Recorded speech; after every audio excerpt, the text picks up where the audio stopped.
कुछ बच्चे हैं जिन्होंने पहले ये टॉपिक क्लास 12th में पढ़ रखा होगा और बाकी बच्चे शायद पहली बार पढ़ रहे हैं। ठीक, कितने बच्चे पहली बार वाले हैं यहाँ पर?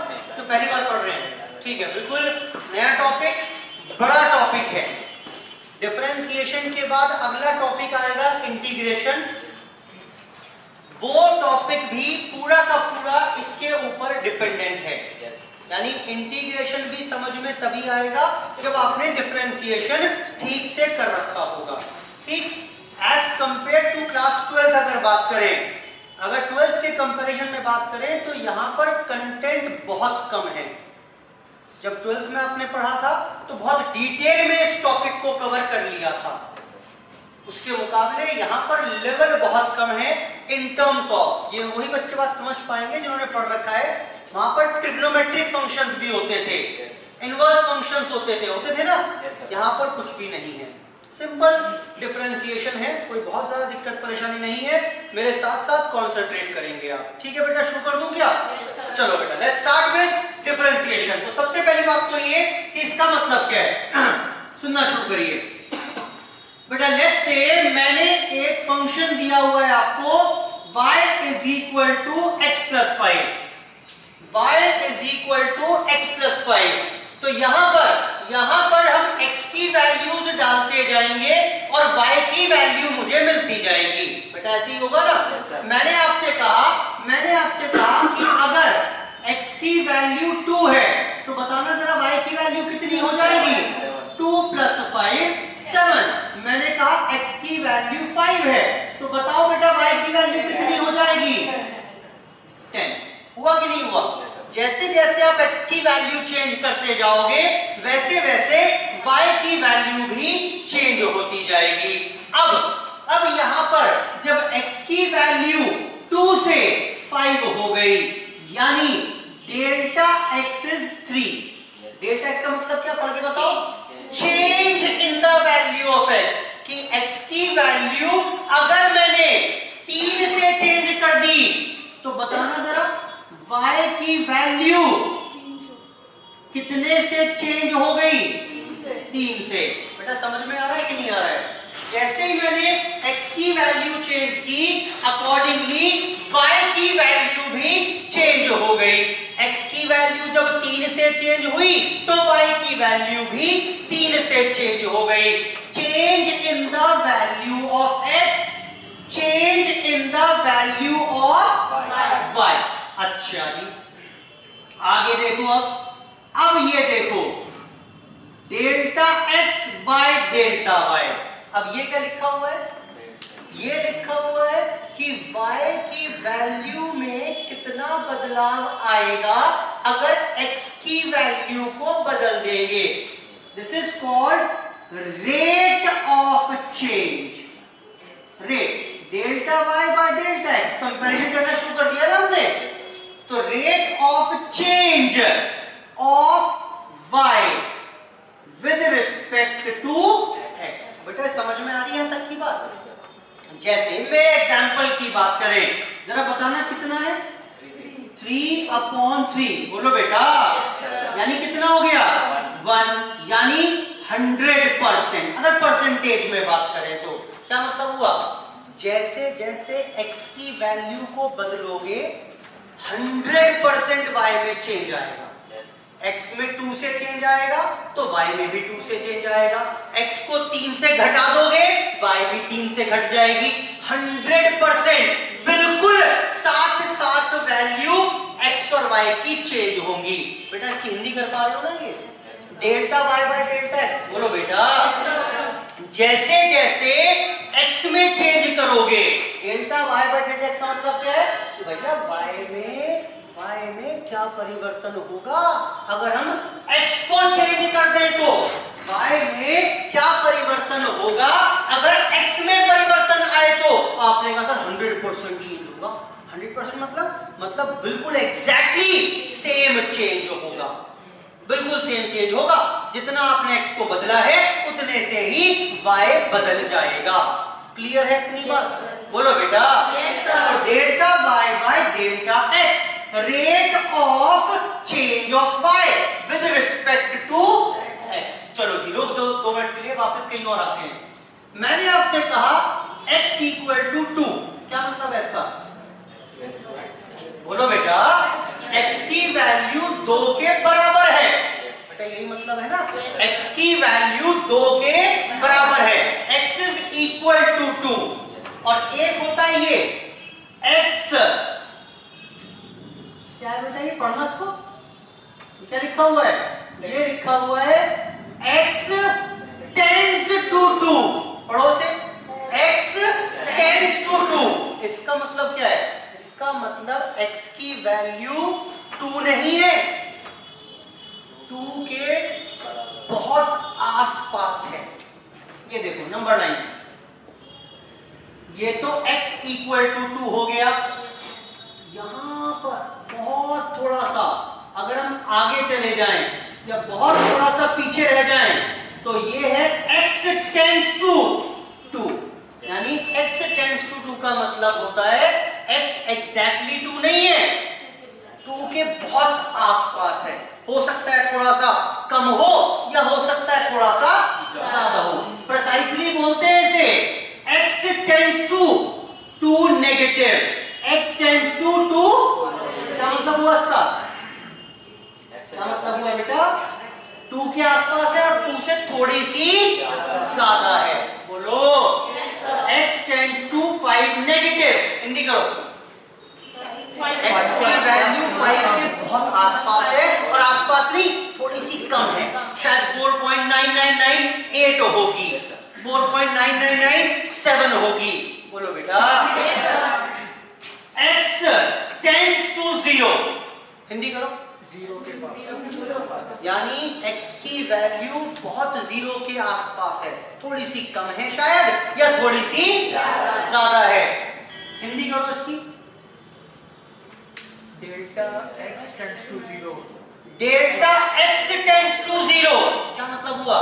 x में चेंज x में जो चेंज है ना वो लगभग ना के बराबर है, लगभग ना के बराबर है, बदलाव तो हो रहा है x में, लेकिन x में जो चेंज है लगभग ना के बराबर है, बहुत कम चेंज है। अब वापस आओ यहां पर, वापस आओ यहां पर, मैंने कहा delta y by delta x, y में कितना चेंज आएगा अगर x को चेंज कर दें, यही मतलब है इसका, इसी में limit delta x tends to 0, अब इस पूरे को पढ़ो मेरे साथ साथ, पढ़ के दिखा रहा हूं उसको, y में कितना चेंज आएगा अगर x को चेंज कर दें, और हाँ जो x को चेंज करोगे ना उसकी लिमिट बता रहा हूं मैं, लिमिट है ये लिमिट, जो x को चेंज करोगे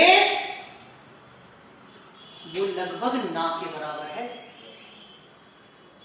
क्लियर है इतनी बात? पूरा पढ़ना आ रहा है कि नहीं आ रहा है? ये पढ़ना सिखा रहा हूं, बस मैं आपको लिखा क्या है, delta y by delta x, अगर हम x को बदल दें तो y कितना बदलेगा, और हाँ x को जो बदलना है बिल्कुल ना के बराबर बदलना है, बेटा पढ़ रहे हो उसे, x को जो बदलना है बिल्कुल ना के बराबर बदलना है, अगर x में बहुत मार्जिनल सा कम ज्यादा कर दें तो y में कितना चेंज आएगा, क्लियर है? Rate of change of y with respect to x when delta x tends to 0, y में कितना चेंज आएगा अगर x को चेंज कर दे, और x को जो चेंज करना है वो लगभग ना के बराबर करना है, ठीक? तो ये हमें निकाल कर देना है पूरे चैप्टर में हम यही निकालने का प्रयास करेंगे। सर क्या बार बार पूरा लिखेंगे इसको? बेटा इसको आज के बाद लिखेंगे हम dy by dx, derivative of y with respect to x, derivative of y with respect to x, with respect to x, बेटा क्लियर है इतनी बात? पूरा चैप्टर कुछ नहीं करना हमारे को, पूरे चैप्टर में कुछ नहीं करना, बस ये रिलेशनशिप दी होंगी और dy by dx निकाल कर देना है। बेटा dy by dx का मतलब क्या, जल्दी बताओ क्या निकालना चाहते हो, क्या निकालना चाहते हो? सर इस रिलेशन रिलेशनशिप में अगर x को हम बहुत मामूली सा चेंज कर दें तो y में कितना चेंज आएगा? आप ये हमसे पूछ रहे हो? हाँ बेटा, यही तो पूछ रहा हूं। पूरे चैप्टर में यही पूछने वाला हूं मैं आपसे कि भाई अगर y को बहुत थोड़ा सा x को अगर बहुत थोड़ा सा कम ज्यादा कर दें तो y की वैल्यू में कितना बदलाव आएगा? ठीक है बेटा, बात ये? yes, बोलो बेटा। yes, ये सारी कॉन्सेप्चुअली बात थी। dy by dx तक लेकर आया हूं मैं अभी आपको कि what is dy by dx। dy by dx क्या है? रेट ऑफ चेंज निकालना। डेरिवेटिव होता है रेट ऑफ चेंज, डिफरेंशिएशन, कि एक चीज अगर चेंज हो जाए तो दूसरे में कितना बदलाव आएगा। तो अब पूरे चैप्टर में मुझे ऐसे ही अलग अलग फंक्शंस दिए होंगे और वो सब में एक ही क्वेश्चन पूछेगा कि बेटा dy by dx निकाल के बताओ, dy by dx निकाल के बताओ। तो बड़े सारे रूल्स हैं, कॉन्सेप्ट्स हैं जो अब यहां पर हम पढ़ेंगे। ठीक है, तो अब इसमें एक काम करेंगे आप क्या करेंगे? सब चीज लिखवाऊंगा मैं यहाँ पर, क्वेश्चंस भी, एग्जांपल्स भी सब लिखवाऊंगा यहाँ पर। आप शुरू के कुछ पेजेस तो ब्लैंक छोड़ेंगे, जितने भी रूल्स हैं पूरे टॉपिक में, चैप्टर में, वो सारे मैं शुरू में लिखवाता रहूंगा और उनके कनेक्टेड क्वेश्चंस हम बाद में करते रहेंगे। समझ में आ रहा है? लिखना शुरू करो। फर्स्ट पेज सब चीज पूरी लिखवाऊंगा मैं इसमें और साथ के साथ एग्जाम के क्वेश्चंस वगैरह भी खुद ही कवर कर दूंगा।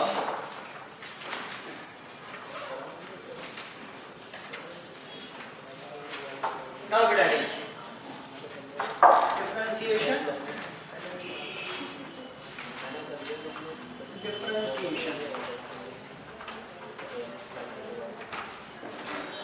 लिखिए बेटा, पहले सम स्टैंडर्ड रिजल्ट्स लिखिए। सम स्टैंडर्ड रिजल्ट्स बहुत अच्छे से आपके जहन में ये बैठे होने चाहिए। सबसे पहले जैसे y is equal to x की पावर n, ये कोई क्वेश्चन दे दे आज के बाद, y is equal to x की पावर n की फॉर्म में क्वेश्चन दे दे और बोले फाइंड dy by dx, तो कैसे निकालेंगे? मेरे पास सीधा इसका स्टैंडर्ड रिजल्ट है जो हम यूज करेंगे। जैसे ये देखो बेटा, कुछ इस प्रकार के क्वेश्चंस होंगे। उसने बोला फाइंड dy by dx और क्वेश्चन दे दिया y is equal to x cube. ये बताओ इससे मैच कर रहा है कि नहीं कर रहा है? कर रहा है ना? बोलो बेटा। या उसने दे दिया y is equal to x की पावर -5, इससे मैच कर रहा है कि नहीं कर रहा है?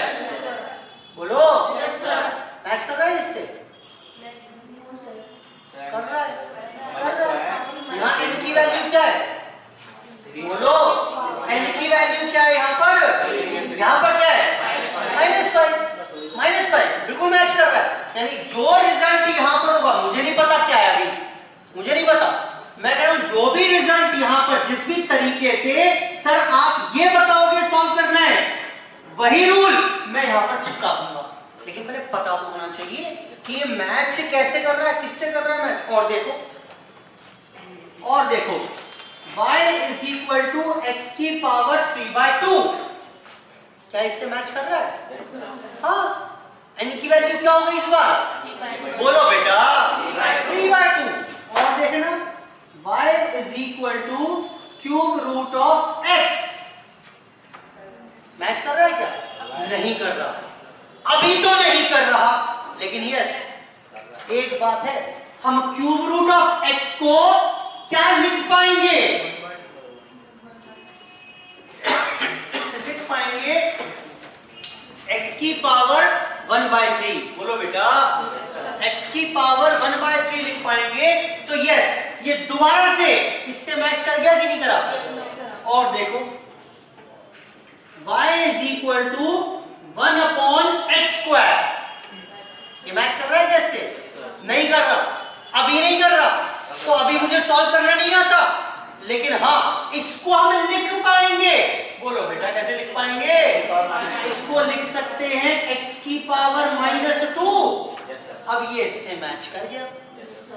बेटा समझ में आ रही है? मेरे को क्योंकि आंसर निकालना तभी आता है। बेटा भी मत लिखो, जरूरत नहीं लिखवा दूंगा। आप सुनो सर, टाइम दूंगा सब चीज के लिए अपने आप। जब मैं खुद नोट्स बनवा रहा हूँ, खुद क्वेश्चन लिखवा रहा हूँ, तो टाइम दूंगा। आप सिर्फ सुनो फिलहाल मेरी बात। बिल्कुल क्लियर सी बात है अभी कि मैं आंसर तब बता सकता हूं अगर क्वेश्चन इस टाइप का हो, y = x की पावर n। अगर वो इससे मैच कर रहा है तब तो मैं आगे जा पाऊंगा, वरना नहीं जा पाऊंगा। हाँ, कुछ क्वेश्चन ऐसे थे जो इससे मैच नहीं कर रहे थे, लेकिन मैंने स्मार्टली काम करके इसकी फॉर्म चेंज करके इस जैसा बना लिया। बेटा यही तो किया। सर अब ये बताओ, अगर ऐसा क्वेश्चन हो तो डेरिवेटिव निकालेंगे कैसे? dy/dx। बेटा यही तो निकालना चाहते हो कि भाई x को चेंज करें, बहुत मामूली सा चेंज करें तो y में कितना चेंज आ जाएगा। dy/dx जानना चाहते हो ना? सर वैल्यू पुट करके देख लेते हैं ना, y इतना, x इतना, x इतना, y इतना। नहीं बेटा छोड़ो ना, कहाँ वैल्यू पुट करोगे? सीधा बता रहा हूँ, रिजल्ट में आपको डिराइव्ड रिजल्ट है। अगर ऐसा है तो रिजल्ट लिख पाओगे पावर, जो भी पावर है, power outside into power of x reduced by 1। Power outside power of x reduced by 1। बस खत्म, आंसर आ गया।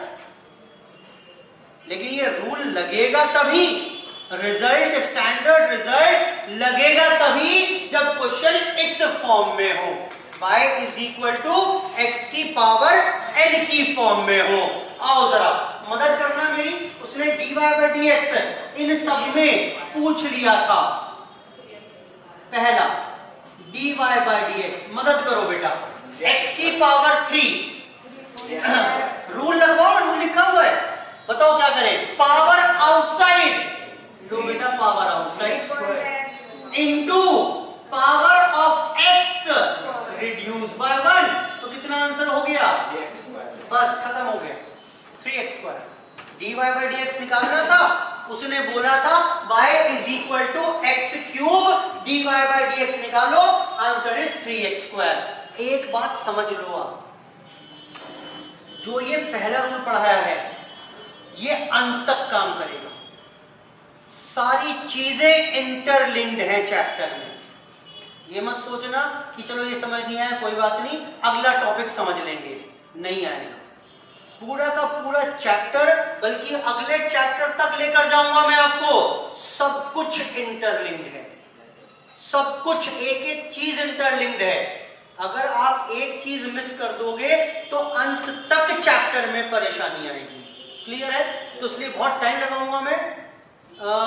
जो बच्चे 12th में पढ़ा हुआ है और अजीब लगेगा कि सर क्या बच्चों ने कहा हो रहे हैं, लेकिन बाकी बच्चों के लिए बहुत ज्यादा इंपॉर्टेंट है। तो उनके हिसाब से मैं ये मानते हुए कि आपको कुछ नहीं आता इसके बारे में, बिल्कुल जीरो से शुरुआत कर रहा हूं। ठीक है, चलो। तो x की पावर -5, बेटा मदद करो फटाफट से dy/dx निकालने में। Power outside power of x reduce बाय 1 कितना हो जाएगा? -4।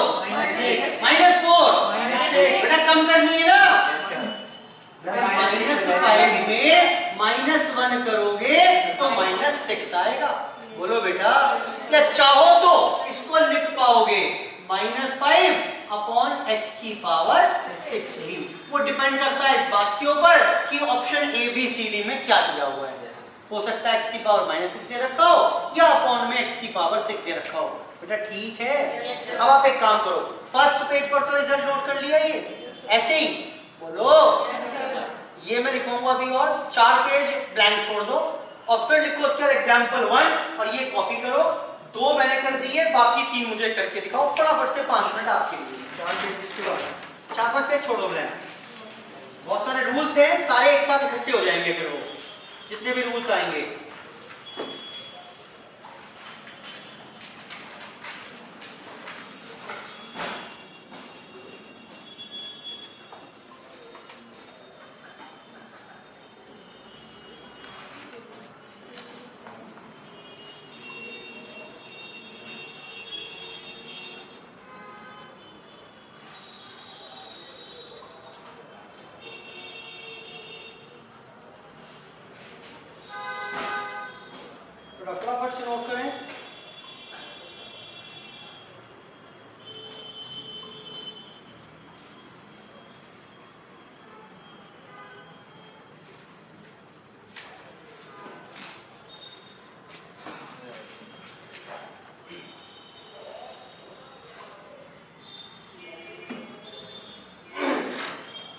बाकी 3 पार्ट्स मुझे खुद से करके दे रहे हैं फटाफट से।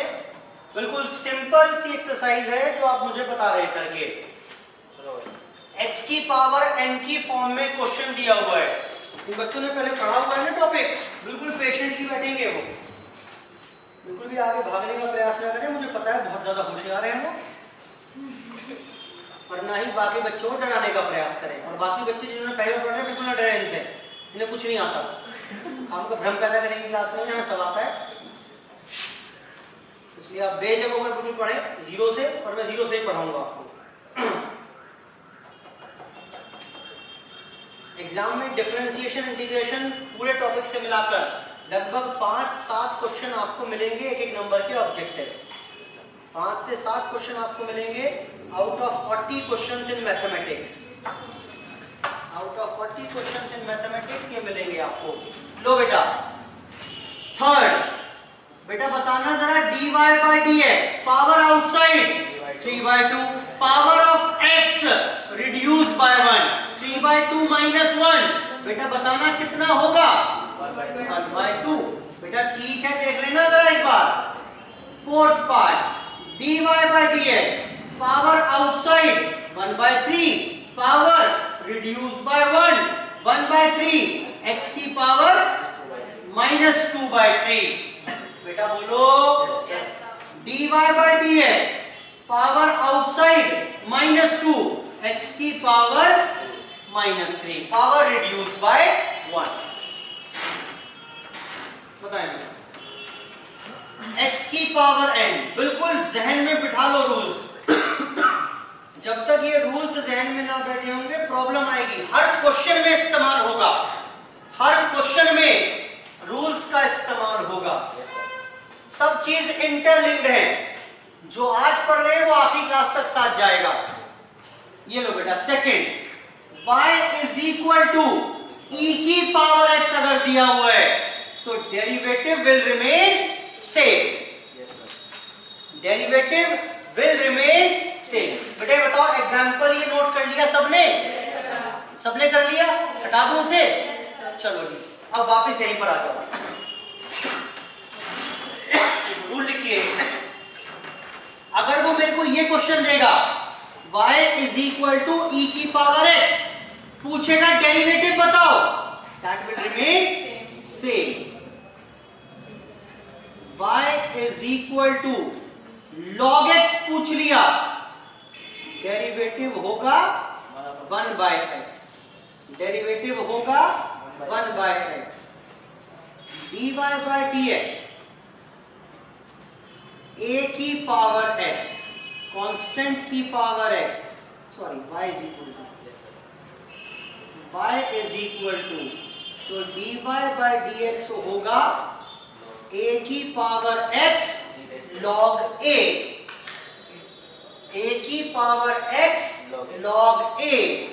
ये सारे रूल नोट कर रहे हैं मेरे साथ साथ, आप अभी समझा रहा हूं उनको दोबारा से। और y is equal to k, constant है, अगर कांस्टेंट है तो dy by dx 0, rate of change 0। Note करो, समझाता हूं सारे दोबारा से।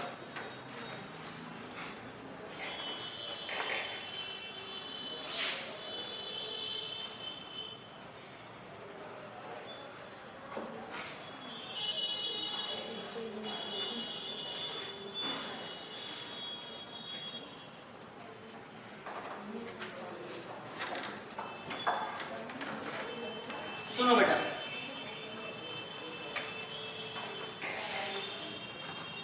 सुनो, मैंने कहा आपसे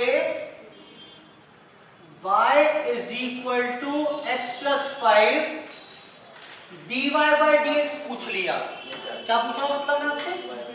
y में कितना चेंज आएगा अगर x को चेंज कर दें तो? बोलो बेटा। मैंने ये दिया आपको y इज इक्वल टू 5, सवाल dy by dx निकालो। क्या पूछा मैंने, जल्दी बताओ?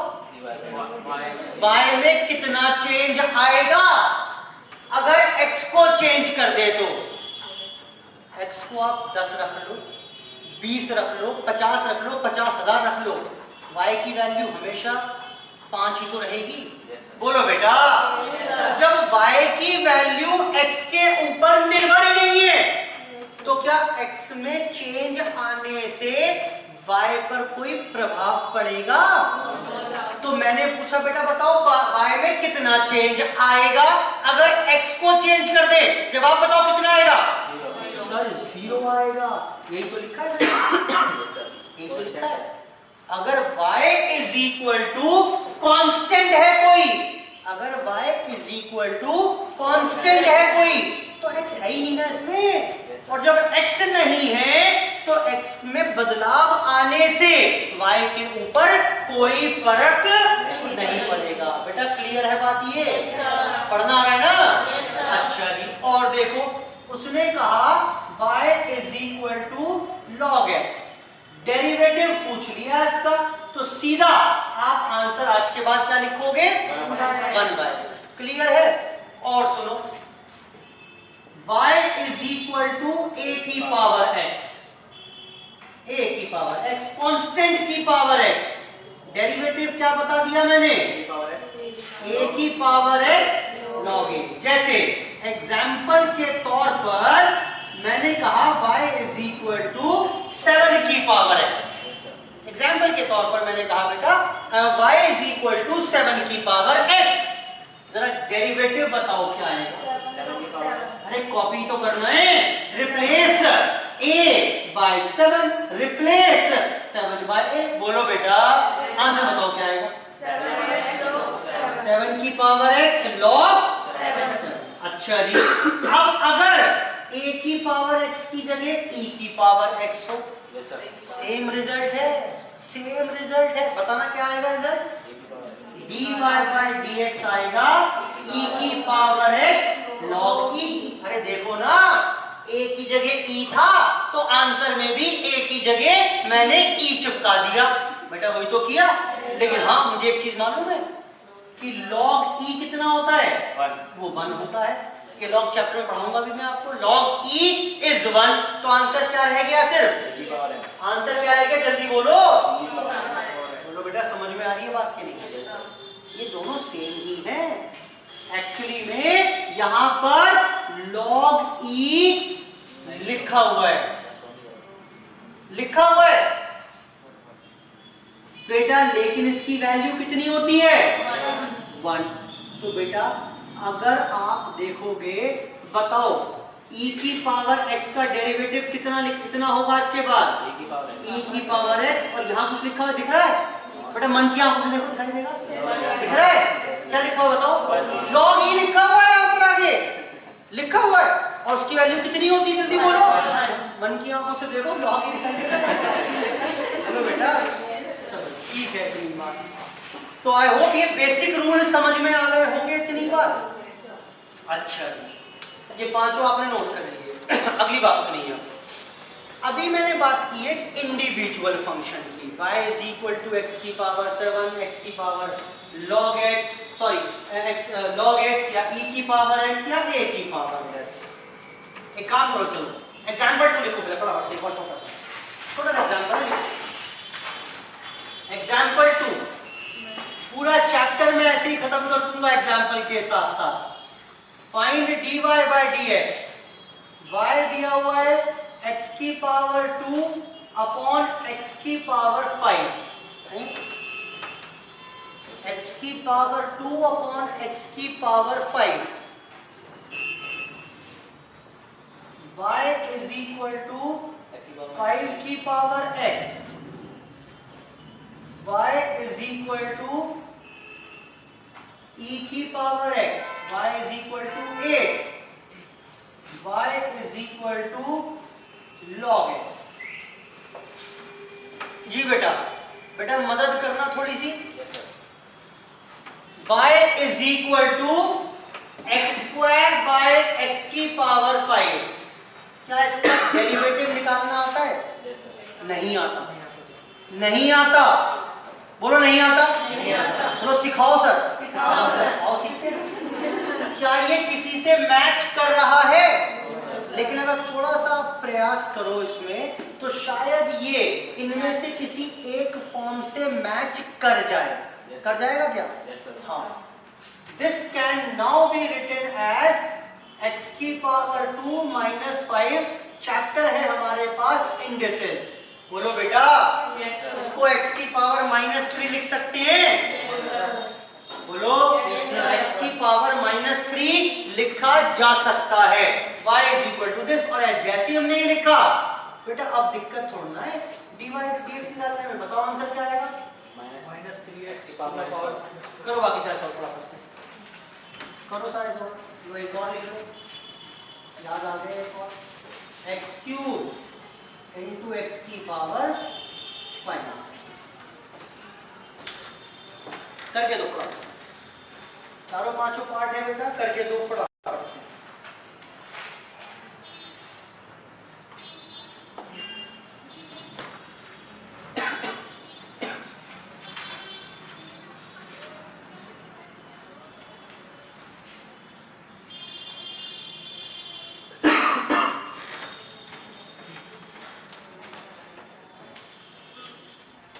बताओ जी, y इज इक्वल टू 5 की पावर x, 5 की पावर x log 5। e की पावर x का डेरिवेटिव क्या होगा? Will remain same. कांस्टेंट का डेरिवेटिव क्या होगा? 0। और log x का डेरिवेटिव सीधा रिजल्ट मालूम है, 1/x। ये क्या आ गया? x की पावर 3 इंटू एक्स की पावर 5। बोलो बेटा, बोलो फटाफट से बोलो। This can now be written as, powers add हो जाएंगी, 8 हो जाएगा। और x की पावर 8 का डेरिवेटिव मुझे आता है 8 इंटू एक्स की पावर 7 इज द आंसर। लो फटाफट से नोट करो उसको भी। एग्जाम्पल नंबर 2, कुछ और स्टैंडर्ड रिजल्ट थे यहाँ पर based on derivative. Standard results के ऊपर ही कुछ और क्वेश्चन थे, बिल्कुल अच्छे से जहन में बिठा लेंगे। एक बात और, जो बच्चे फर्स्ट टाइम कर रहे हैं, जितने एग्जाम्पल करा रहा हूं घर जाकर इनको दोबारा जरूर पढ़ लीजिएगा एक बार। देखो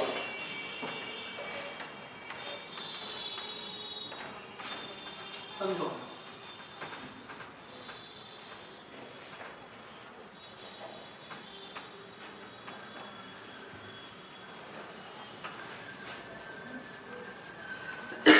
देखिए बेटा, अब मैं बात कर रहा हूं यहां पर प्रॉपर्टीज की। कुछ प्रॉपर्टीज। पहला, y is equal to u plus v। दो फंक्शंस हैं, दोनों के एडिशन का डेरिवेटिव निकालना है। सब नहीं समझना है बेटा, एग्जाम्पल समझो।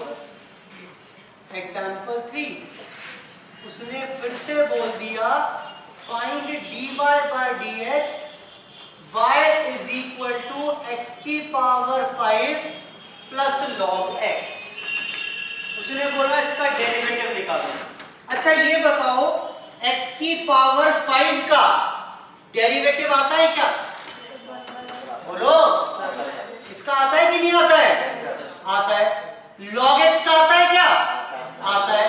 लेकिन इन दोनों के एडिशन का डेरिवेटिव आता है क्या? नहीं आता, नहीं आता। मुझे x की पावर 5 का डेरिवेटिव अलग से मालूम है, log x का डेरिवेटिव भी मालूम है, लेकिन भाई साहब हम तो उसके एडिशन का डेरिवेटिव पूछ लिया। तो प्रॉपर्टी ये कहती है कि अगर दो फंक्शंस के एडिशन या सब्सट्रैक्शन का डेरिवेटिव निकालना है, तो प्रॉपर्टी ये कहती है आप एक काम करो, पहले फंक्शन का डेरिवेटिव अलग निकाल दो, v का डेरिवेटिव अलग निकाल दो, बाद में उन्हें प्लस या माइनस जो भी करना है वो कर देना। बेटा सॉल्व करना आ गया कि नहीं आया? अभी बोलो बेटा, जरा बताना इसका डेरिवेटिव dy बाय dx क्या लिखोगे आप? 5x की पावर 4 प्लस log x का 1/x। बेटा आ गया कि नहीं आया? बोलो बेटा। और देखना जरा वैसी second, y is equal to 7 की पावर x प्लस e की power x minus 1 upon x square. Oh my God sir, बड़ा खतरनाक सा क्वेश्चन लगा देखने में। कोई बात नहीं बेटा, घबराओ मत। देखो मेरे साथ साथ, ये तीन अलग अलग फंक्शंस हैं। पहले आप ठंडे दिमाग से सोचो, क्या तीनों का डेरिवेटिव अलग अलग निकालना आता है? बोलो बेटा, आता है क्या? 7 की पावर x का बताओ। 7 की पावर x log 7 बोलो। e की पावर x का बताओ। Will remain same. और माइनस 1 अपॉन एक्स स्क्वायर का बताओ। इसको हम x की पावर -2 लिख सकते हैं। तो पावर आउटसाइड, पावर रिड्यूस बाय 1 बेटा हो जाएगा ये। बाद में प्लस माइनस कर दिया इनको, इज द रिक्वायर्ड आंसर। बेटा क्लियर है? दो फंक्शंस या दो से अधिक फंक्शंस के अगर एडिशन या सब्सट्रैक्शन का डेरिवेटिव निकालना है तो उनके अलग अलग डेरिवेटिव निकालकर बाद में प्लस माइनस कर दो। सर अगर y is equal to k into u, constant, function is multiplied by a constant। समझना पहले एग्जाम्पल से ही समझ में आएगा। y is equal to 5x की पावर 7। मुझे बताओ 5x की पावर 7 का डेरिवेटिव आता है क्या? नहीं आता। किसका आता है आपको? x की पावर 7 का तो आता है, लेकिन if this function is multiplied by a constant, अगर इसको हम कांस्टेंट से मल्टीप्लाई कर रहे हैं तो अब इसका डेरिवेटिव मुझे नहीं आता। ऐसा ही है कि नहीं है? बोलो बेटा। तो प्रॉपर्टी कहती है एक काम करो, आपको जब ऐसे कहीं फंस जाओ ना, कांस्टेंट तो अलग छोड़ दो और डेरिवेटिव निकाल देना सिर्फ किसका? u का।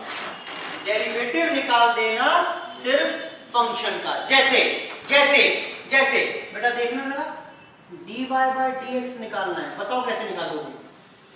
5 छोड़ दो एज इट इज, कुछ नहीं करना इसका। और x की पावर 7 का डेरिवेटिव तो आता ही है, इज द आंसर। यानी 35 x की पावर 6 इज द आंसर।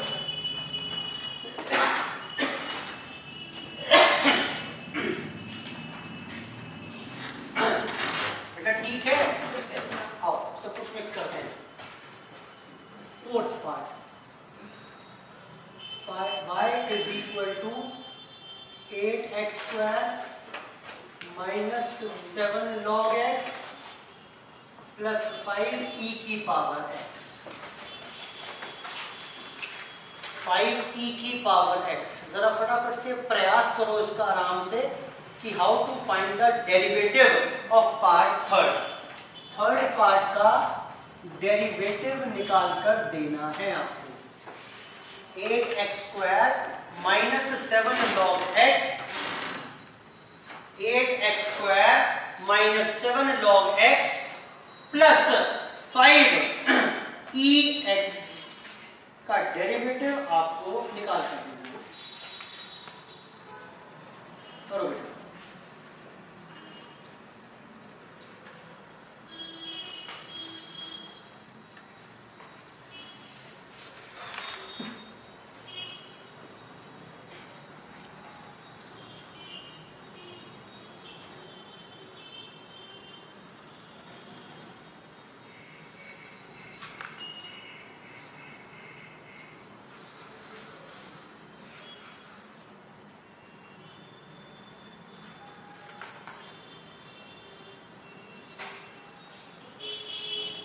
जी बेटा, बेटा मदद कर रहे हो क्या मेरी?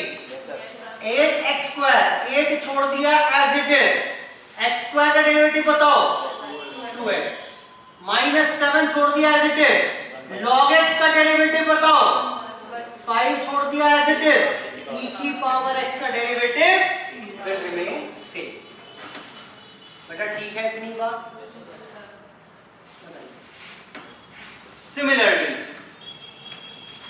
अगर u इंटू वी दे रखा हो, दो फंक्शंस के प्रोडक्ट का डेरिवेटिव निकालना है आपको। जैसे ये देखना बेटा, नोट मत करना इस एग्जांपल को भी। उसने बोल दिया y is equal to log x into 7 की पावर x। अच्छा मुझे बताओ log x का डेरिवेटिव आता है कि नहीं आता है? बोलो बेटा 7 की पावर x का आता है कि नहीं आता है? आता है। लेकिन दोनों के प्रोडक्ट का डेरिवेटिव निकालना है तो सर करना क्या है? ये लो, पहले का डेरिवेटिव निकालो, दूसरे का डेरिवेटिव निकालो, इनको बाद में मल्टीप्लाई कर देना। नहीं कर पाएंगे, नहीं कर पाएंगे। जो काम प्लस माइनस में कर पाए वो मल्टीप्लिकेशन में या डिवीजन में नहीं कर पाएंगे। dv by dx आपको पढ़ना आ रहा है कि क्या बोल रहा हूं मैं? ये यहां दिया क्वेश्चन e की power x upon log x। तो ये नहीं कर सकते कि न्यूमरेटर का डेरिवेटिव अलग निकाल दो, डिनोमिनेटर का अलग निकाल दो और फिर उनको डाल देना फ्रैक्शन में। नहीं कर सकते, नहीं कर सकते। बेटा समझ में आ रहा है? जो काम आराम से प्लस माइनस में कर पाए वही काम मल्टीप्लिकेशन डिवीजन में नहीं कर सकते। तो सर क्या करेंगे ऐसे में? यहां करेंगे आप हिंट यूज प्रोडक्ट रूल। यही पढ़ाऊंगा अभी क्लास में पहले। Hint use quotient rule. लो बेटा प्रोडक्ट रूल यूज करो और क्वोशंट रूल यूज करने हैं। दोनों रूल मैं आपको पढ़ाऊंगा नेक्स्ट क्लास में। यहां तक की बात नोट करके छोड़ दीजिए। करिए करिए फटाफट से नोट करो। ऐसे में we will be using the quotient rule. Product rule and finally the quotient rule. बेटा ठीक है यहाँ तक की चर्चा? बिल्कुल बेसिक बात शुरू करी मैंने आज आपके साथ, कुछ एग्जांपल्स भी करा दिए और कुछ रूल्स लिखवाए हैं। नेक्स्ट क्लास में हम प्रोडक्ट रूल पढ़ाएंगे पहले कि अगर ऐसी सिचुएशन है तो उसको हैंडल कैसे करना है, और क्वोशंट रूल कराएंगे ऐसा है तो हैंडल कैसे करना है, और फिर आगे और मूव करेंगे। ठीक है, चलिए आज की क्लास यहीं पर समाप्त कर रहे हैं।